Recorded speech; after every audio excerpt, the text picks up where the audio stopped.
ख्रिस्त में मेरे प्यारे माता पिता, भाइयों एवं बहनों, सन 1798 से रोम में नेपोलियन शासन के नकारात्मक प्रभावों से कई लोग कैथोलिक चर्च से अलग हुए। विश्वास की नवीनीकरण की आवश्यकता के बारे में विंसेंट पालोटी निश्चित था। उसने महसूस किया कि यह नवीनीकरण उसके प्रयासों से नहीं बल्कि उसके साथ कई अन्य लोगों का सहयोग एवं समर्थन से यह कार्य पूरा हो सकता है। इसलिए सभी लोगों तक पहुंचने के लिए जो ईसाई दान से अनुप्राणित उनके आध्यात्मिक नवीनीकरण हेतु सभी को संगठित करने लगा। बहुत संकोच के बाद कैथोलिक संघ की स्थापना के लिए विंसेंट पालोटी आगे बढ़े और चर्च के नेतृत्व से अनुमति मांगी।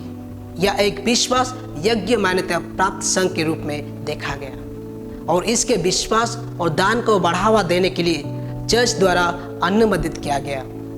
9 जनवरी सन 1835 को उन्हें यह प्रेरणा मिली कि वह एक उत्प्रेरक के रूप में विभिन्न मंत्रालयों को आकार दे जिसमें वे और उसके सहयोगी पहले से ही लगे हुए थे।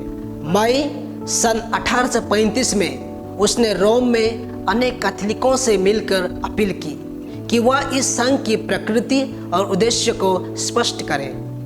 उन्होंने सभी उत्साही विश्वासियों को आमंत्रित किया जो प्रभु द्वारा प्रेरित होकर प्रेम और करुणा से मानवता की भलाई के लिए इस नए उद्देश्य में शामिल हुए।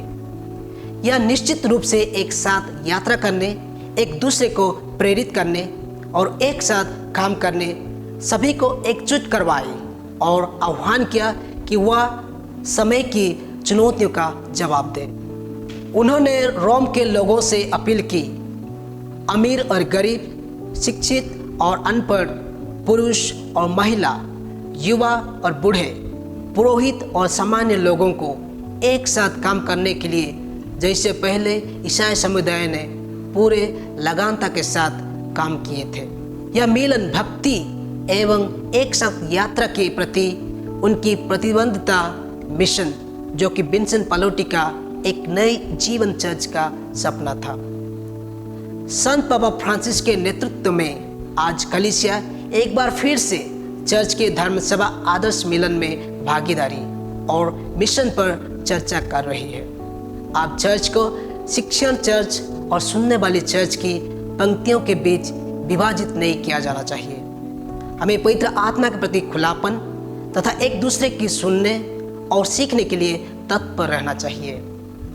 हम विंसेंट पालोटी के शब्दों को संत पापा फ्रांसिस की शिक्षाओं के माध्यम से गूंजते हुए उनके दस्तावेज सुसमाचार की खुशी संख्या 120 में पाते हैं। सभी बपतिस्मा प्राप्त एवं विश्वास में उनकी शिक्षा का स्तर और चर्च में उनकी स्थिति चाहे जो भी हो, सब सुसमाचार प्रचार के प्रतिनिधि हैं। सुसमाचार प्रचार की योजना की परिकल्पना करना अपर्याप्त होगा जब केवल पेशेवर आगे आएंगे और बाकी सब निष्क्रिय प्राप्तकर्ता होंगे।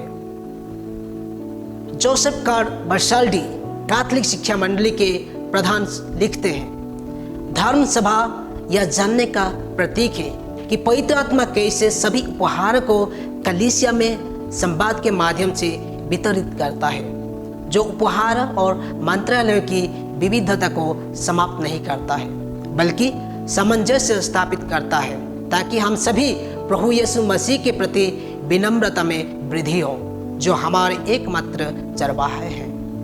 प्रेरितों के अध्याय 2 पद संख्या 42 से 47 में वर्णित प्रथम ईसाई समुदाय आज भी अनुकरण के योग्य है। यह एक आदर्शवादी सा लग सकता है, लेकिन संत पापा फ्रांसिस 54 विश्व शांति दिवस के दौरान हमें याद दिलाते हैं कि प्रथम ईसाई समुदाय ने देखभाल की संस्कृति को बढ़ावा दिया।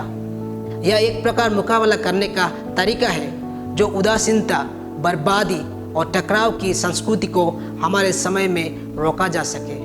राष्ट्रवाद, नक्सलवाद और युद्ध जो संघर्ष का एक उछाल है जो केवल मौत और विनाश लाती है। यह धर्मसभा चर्च आंदोलनों के बारे में नहीं है बल्कि यह मुख्य रूप से एक सुनने वाली कलीसिया है। सुनने का मतलब केवल सुनना नहीं, बल्कि सचेत के साथ एक दूसरे के लिए श्रद्धापूर्ण तालमेल शामिल करना। जैसे एक साथ तीर्थ यात्रा जाना, एक दूसरे से सीखना और एक साथ योजना बनाना, चर्च के अगुवाओं के साथ सहभागिता होना और पवित्र आत्मा के मार्गदर्शन द्वारा प्रभावी और प्रामाणिक ईसाई गवाह और फलदायी सुसमाचार प्रचार करना। विंसेंट पलोटी द्वारा शुरू किया गया कैथोलिक धर्म त्यागी का संघ लोगों को एक साथ यात्रा और प्रचार करने के लिए प्रेरित करता है, ताकि एक बेहतर दुनिया के लिए मिशन को आगे बढ़ाया जा सके। धन्यवाद।